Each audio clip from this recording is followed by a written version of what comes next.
Hello friends, स्वागत है आपके अपने यूट्यूब चैनल पर। आज हम अब चर्चा करने वाले हैं जेआईबी के इंडियन इकोनॉमी और Indian financial system paper set 1 के एमसीक्यूज पर। अगर आप बैंकिंग के क्षेत्र में काम कर रहे हैं या जेआईबी की परीक्षा की तैयारी कर रहे हैं तो यह वीडियो आपके लिए बहुत फायदेमंद साबित होगा। तो स्टार्ट करते हैं एमसीक्यू फॉर्मेट में पेपर सेट 1।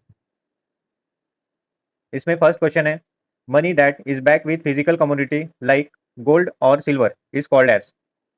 तो यहाँ पे आपको 4 ऑप्शन दिए गए हैं, आपको करेक्ट आंसर चूज करना है। तो गोल्ड और सिल्वर ये किस टाइप के मनी है? तो ये इसका आंसर है representative money. Next question, read the following statement carefully and choose the correct option in relation to which topic. Primary dealership business. तो ये आपको प्राइमरी डीलरशिप बिजनेस के रिलेटेड 2 स्टेटमेंट दिए गए हैं और कौन से स्टेटमेंट आपके करेक्ट है यह आपको पूछा गया है।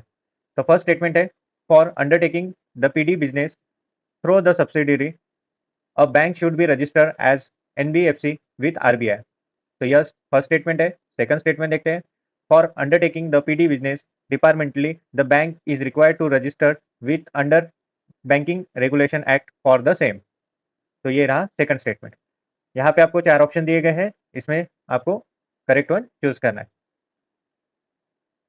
तो जो फर्स्ट ऑप्शन है वो आपका करेक्ट है और सेकंड ऑप्शन आपका इनकरेक्ट है। तो करेक्ट ऑप्शन क्या है? For undertaking the PD business through subsidiary a bank should registered as a NBFC with RBI. Next question देखते हैं, fill in the blanks in a relation scheme of Atal Pension Yojana. तो Atal Pension Yojana के related आपको fill in the blanks fill करने हैं।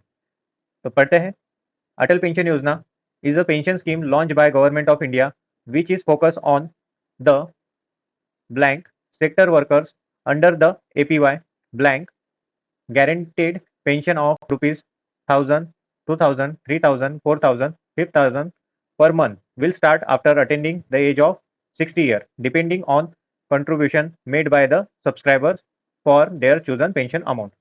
तो ये रहा आपका क्वेश्चन और यहाँ पे आपको ऑप्शन दिए गए हैं, तो आपको यहाँ से चूज करना है करेक्ट वन। तो फर्स्ट ब्लैंक में यहाँ पे देखना है विच is focus on sector workers. तो यहाँ पे ऑर्गेनाइज्ड है या अनऑर्गेनाइज्ड है? तो यहाँ पे आपको अनऑर्गेनाइज सेक्टर के लिए एपीवाई फोकस किया गया है। और सेकंड ब्लैंक में आपको पूछा गया है मैक्सिमम और मिनिमम। तो ये मिनिमम यहाँ पे आ जाएगा, मिनिमम इतनी अमाउंट आपको मिलेगी। तो इसका आंसर हो जाएगा option number C. Next question है, the CRA which have been approved by SEBI include. तो सीआरए कौन से है जो सेबी ने अप्रूव किए हैं? First, CRISIL rating limited. Second, India rating and research private limited. Third, C ICRA limited. Fourth, care rating limited. Fifth, brickworks rating India private limited. यहाँ पे आपको 5 CRA के नाम दिए गए हैं रेटिंग एजेंसी। तो कौन से सेबी अप्रूव्ड है यह क्वेश्चन आपको पूछा गया है। तो ये सभी सेबी अप्रूव्ड है, तो आप इन्हें ध्यान में रखिए। Next question, what is the maximum balance that payment bank can maintain in each account. तो पेमेंट बैंक में मैक्सिमम बैलेंस हम कितना रख सकते हैं एक अकाउंट में, यह क्वेश्चन आपको पूछा गया है। तो इसका डायरेक्टली आंसर है 2 lakhs, option number B. Next question, the effect of taking an asset on lease is shown on the blank portion of balance sheet. तो यहाँ पे आपको ब्लैंक फिल करना है। अगर आपने किसी असेट को लीज पे लिया है तो यह हम बैलेंस शीट के कौन से पोर्शन में लिखेंगे। तो यह क्वेश्चन यहाँ पे पूछा गया है और ऑप्शन दिए गए हैं, फिक्स असेट, डेब्ट, equity, capital, none of this. तो इसका आंसर है नॉन ऑफ दिस, क्योंकि asset on lease is show on the balance sheet as both an asset and liability. तो ये असेट और लायबिलिटी दोनों इसमें शो होता है बैलेंस शीट में। ये डिपेंड करता है टाइप ऑफ लीज पे। तो टाइप ऑफ लीज क्या है? कैपिटल लीज और operating lease. Next question, under the recommendation of which community was IRDAI establish. Option दिए गए हैं, Malhotra committee, Narasimhan committee, Tandon committee, Ghosh committee. तो इरिडिया का लॉन्ग फॉर्म है insurance regulatory and development authority और ये एस्टेब्लिश हुआ था 1999 को, और ये किस कम्युनिटी के रिकमेंडेशन पे हुआ था? कम्युनिटी के रिकमेंडेशन पे, ये इसका आंसर है मल्होत्रा कम्युनिटी। नेक्स्ट क्वेश्चन है, which is correct sequence of business phases? तो बिजनेस फेजेस का सीक्वेंस क्या है करेक्ट? तो ऑप्शन दिए गए हैं, आप यहाँ से चेक कीजिए। तो स्टार्टिंग में होता है रिकवरी, उसके बाद बूम पकड़ता है, उसके बाद रिसेशन, उसके बाद डिप्रेशन। तो इसका आंसर आ जाएगा option number B. Next question है, law of demand shows a relation between the. तो लॉ ऑफ डिमांड रिलेशन किस फैक्टर पे शो करता है? तो यह क्वेश्चन आपको पूछा गया है। तो फर्स्ट ऑप्शन है क्वांटिटेटिव डिमांड और क्वांटिटेटिव सप्लाई, सेकंड है इनकम और डिमांड, थर्ड है प्राइस और डिमांड, उसके बाद लास्ट ऑप्शन है इनकम एंड प्राइस। तो यहाँ पे इनकम और प्राइस, तो ये ऑप्शन कट हो जाता है। इसका सीधा आंसर है प्राइस और क्वांटिटी डिमांडेड। अगर प्राइस चेंज हो रहा है तो उसका डिमांड चेंज होगा, यह बोला है law of demand. Next question है, which of the following statement is not correct about monetary policy committee? तो मॉनेटरी पॉलिसी कमिटी के तीन स्टेटमेंट दिए गए हैं, इसमें से कौन सा करेक्ट नहीं है, यह पूछा गया है। तो फर्स्ट है, it comprise of 6 members where governor of RBI act as ex officio chairman. Second statement है, it was created to bring transparency and accountability in deciding monetary policy rate. Third है, inflation target is set by government of India in in consultation with RBI. तो यह तीन statement दिए गए हैं और इनमें से कौन सा करेक्ट नहीं है, यह आपको पूछा गया है। तो इसका आंसर है, ये सभी स्टेटमेंट करेक्ट है। आरबीआई का जो गवर्नर है वो एक्स ऑफिसो चेयरमैन होता है, और उसके बाद दोनों स्टेटमेंट करेक्ट है। Next question, devaluation of currency means. तो डीवैल्यूएशन ऑफ करेंसी का हमें मतलब यहाँ पे पूछा गया है। तो इसका आंसर देखते हैं, option number 1, reduction in value of currency major internationally traded currencies. अगर हमारी करेंसी की वैल्यू कम हो रही है इंटरनेशनल करेंसी के हिसाब से, तो हमारा डिवैल्यूएशन ऑफ करेंसी हो रहा है। नेक्स्ट क्वेश्चन है, the cooperative credit society have a. तो कोऑपरेटिव सोसाइटी का क्वेश्चन पूछा गया है। तो ये 2 टायर स्ट्रक्चर में रहती है, 3 टायर स्ट्रक्चर में रहती है, 4 टायर और 5 टायर, यहाँ पे आपको ऑप्शन दिए गए हैं। तो इसका आंसर है option number B, 3 tier structure में कोऑपरेटिव क्रेडिट सोसाइटी रहती है। तो 3 टायर स्ट्रक्चर देखते हैं। तो फर्स्ट है प्राइमरी कोऑपरेटिव क्रेडिट सोसाइटी, ये विलेज लेवल की कोऑपरेटिव सोसाइटी रहती है। उसके बाद सेंट्रल कोऑपरेटिव बैंक्स, ये डिस्ट्रिक्ट लेवल की कोऑपरेटिव सोसाइटी रहती है।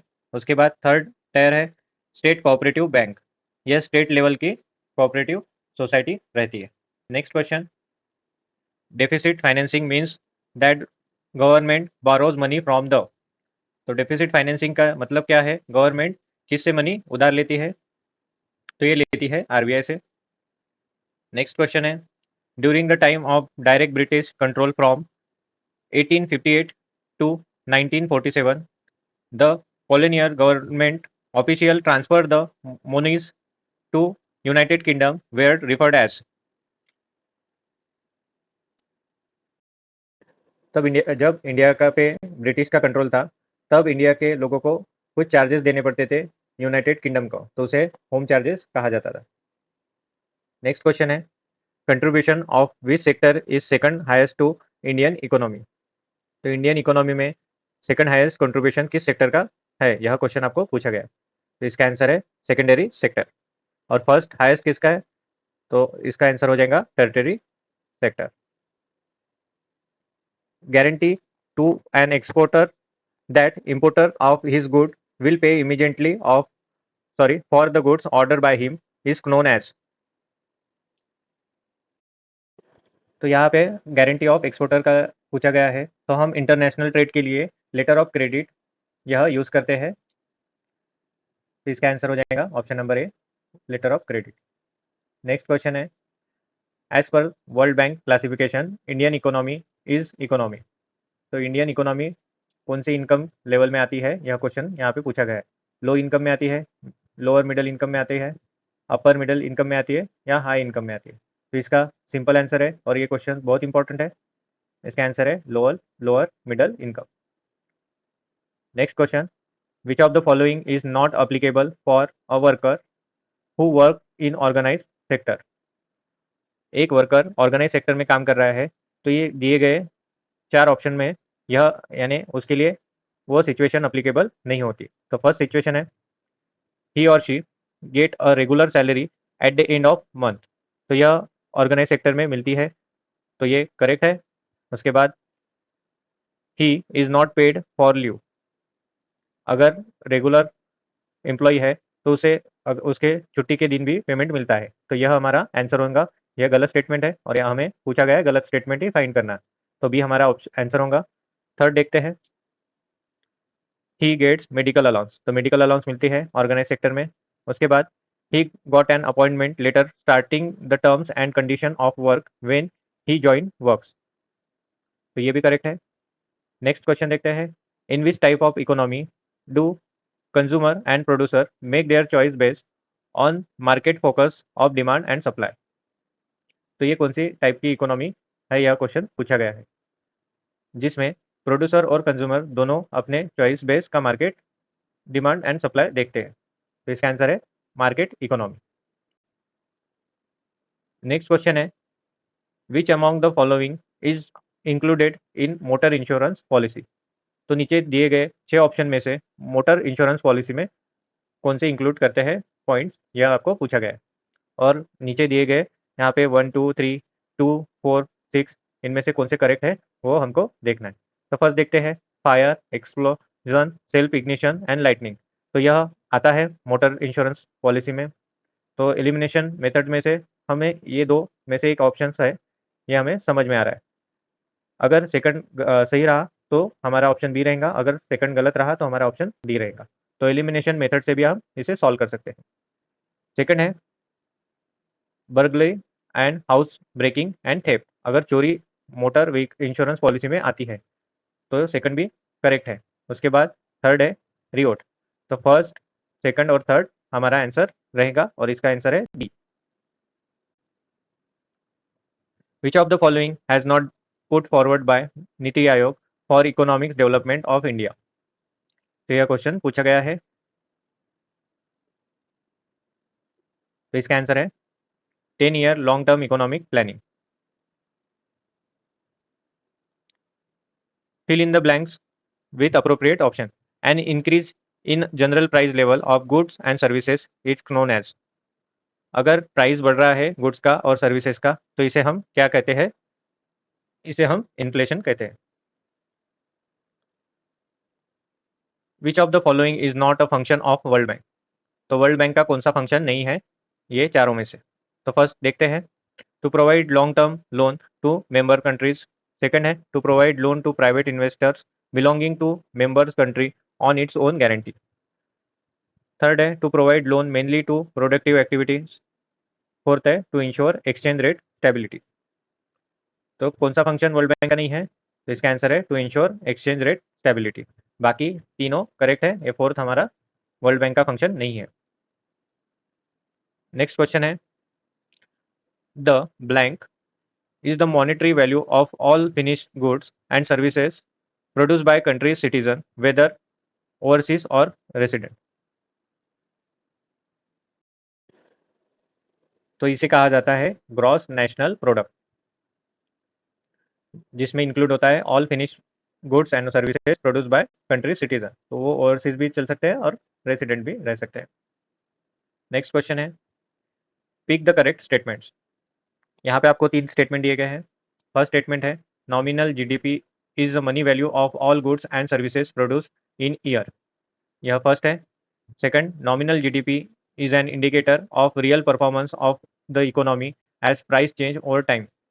Third है, the real GDP is calculated as money value of all goods and services produced in a year using a constant set of market price that have prevailed in certain chosen base year. तो कौन से correct statement है यह हम देखने वाले। इनमें से फर्स्ट और थर्ड करेक्ट है, सेकंड हमारा इनकरेक्ट है। तो करेक्ट वाले देखते हैं, nominal GDP is money value of all goods and services produce in year. तो नॉमिनल जीडीपी क्या होती है, जो भी एक साल में गुड्स और सर्विसेज प्रोड्यूस करते हैं उसकी money value.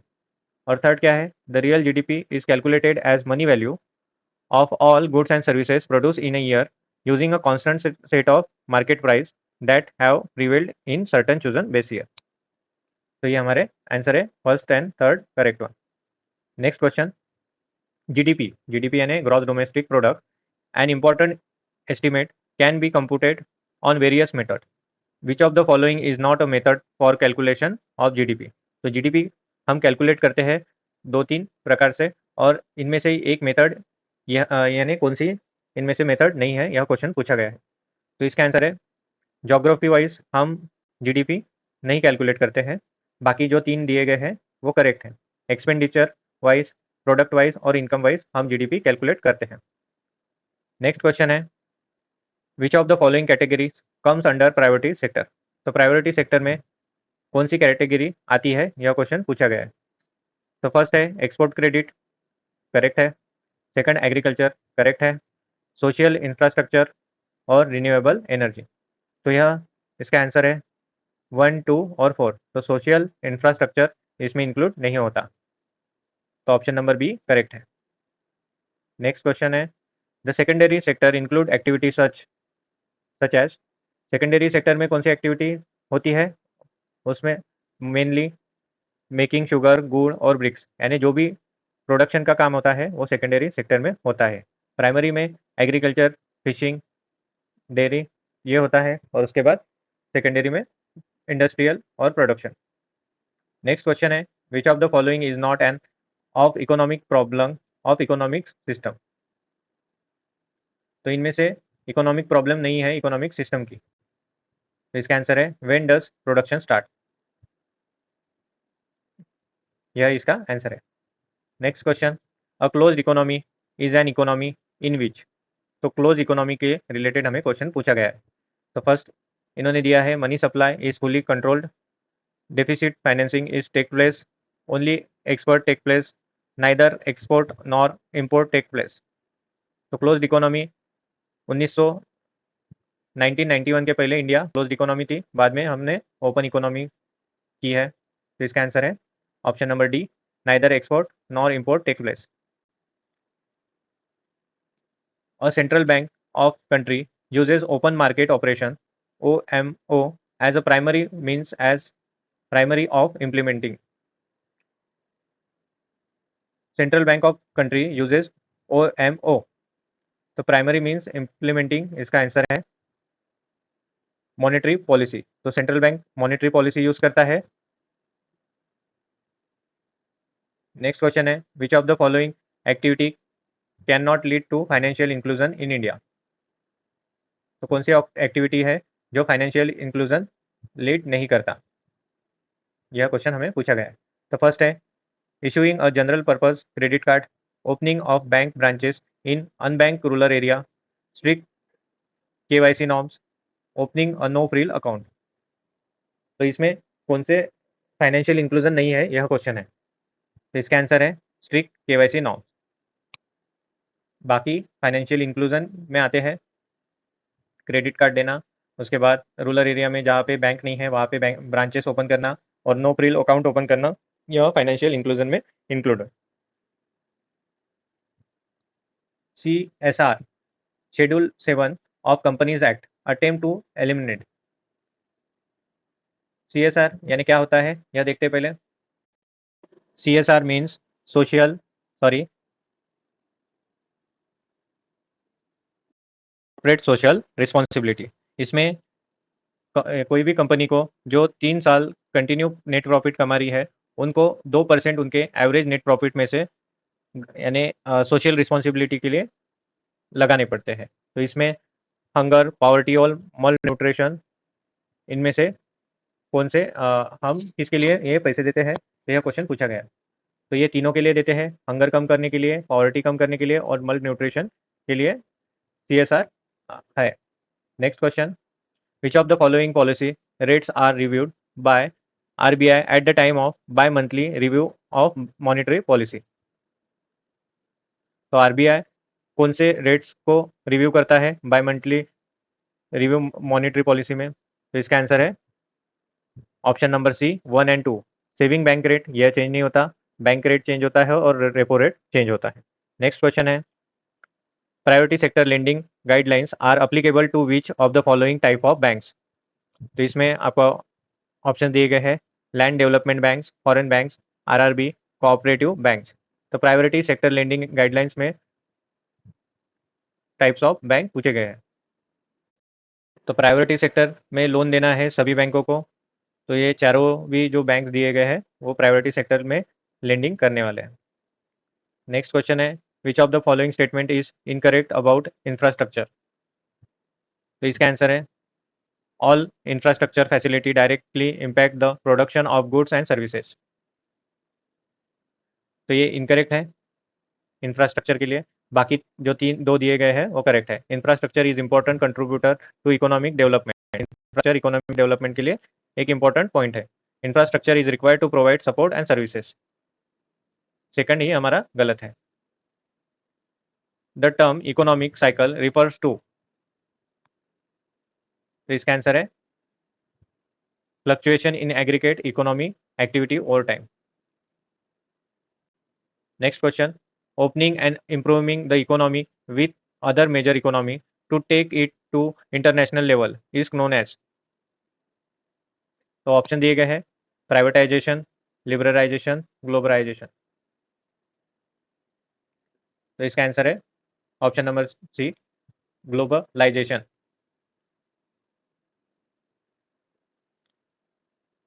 When where economics reform introduce in India? तो ये रिफॉर्म लाए गए हैं जुलाई 1991 में। यह क्वेश्चन 2 बार जेआईबी के पेपर में आ चुका है इकोनॉमिक्स के। Why where economics reform introduce in India?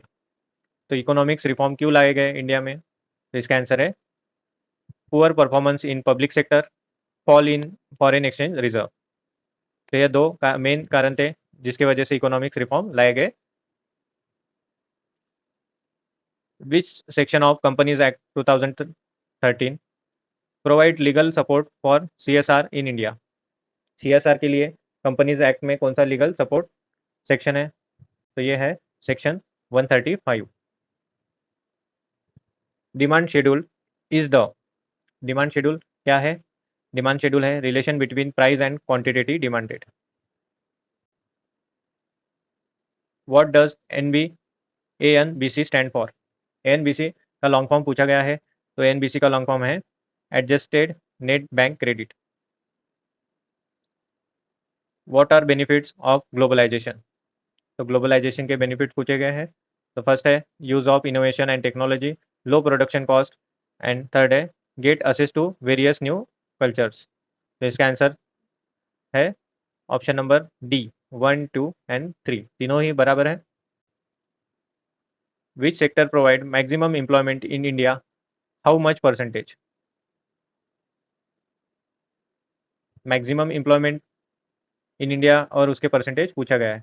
तो सबसे ज़्यादा एग्रीकल्चर में एम्प्लॉयमेंट मिल रहा है और ये मिल रहा है 48.9%। विच of the following revolution cover the pharmaceutical product?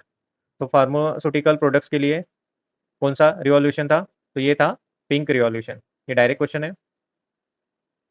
India's industrial sector is divided into 4 सब सेक्टर्स नेमली। तो इंडिया के जो इंडस्ट्रियल सेक्टर है उसके 4 पार्ट्स कौन से हैं? तो फर्स्ट ऑप्शन दिया गया है माइनिंग एंड क्यूरिंग, सेकंड है मैन्युफैक्चरिंग, थर्ड है power gas water supply and other utility services. Next है construction, which of the above are the part of sector? तो इसका आंसर है ये सभी सेक्टर इंडस्ट्रियल सेक्टर में आते हैं। नेक्स्ट क्वेश्चन है the British introduce the following system to take excessive land tax from farmer. तो फर्स्ट है zamindari system, mahalwari system, ryotwari system. तो कौन सा एक्सेसिव लैंड टैक्स लिया जाता था फार्मर से ब्रिटिश द्वारा? इसका आंसर है 1, 2, 3 तीनों ही, और ये इंपॉर्टेंट क्वेश्चन है। What is known as study of individual units? तो इंडिविजुअल यूनिट्स के लिए हम इसे कहा यानी स्टडी करते हैं तो उसे कहा जाता है माइक्रो इकोनॉमिक्स। और अगर बहुत बड़े यूनिट्स का हम स्टडी करते हैं तो उसे मैक्रो इकोनॉमिक्स कहा जाता है। Which of the following is objective of economics planning in India? Objective of economic planning of India कौन सी है? Economic growth, poverty alleviation, employment generation and all of the above. इसके ऑब्जेक्टिव है all of the above. तो ये रहे हमारे 50 most important questions, या MCQ format में है। अभी ये फर्स्ट सेट है, उसके बाद हमने जल्दी सेकंड सेट लाएंगे। तो आप इस चैनल से जुड़े रहिए। Thank you so much.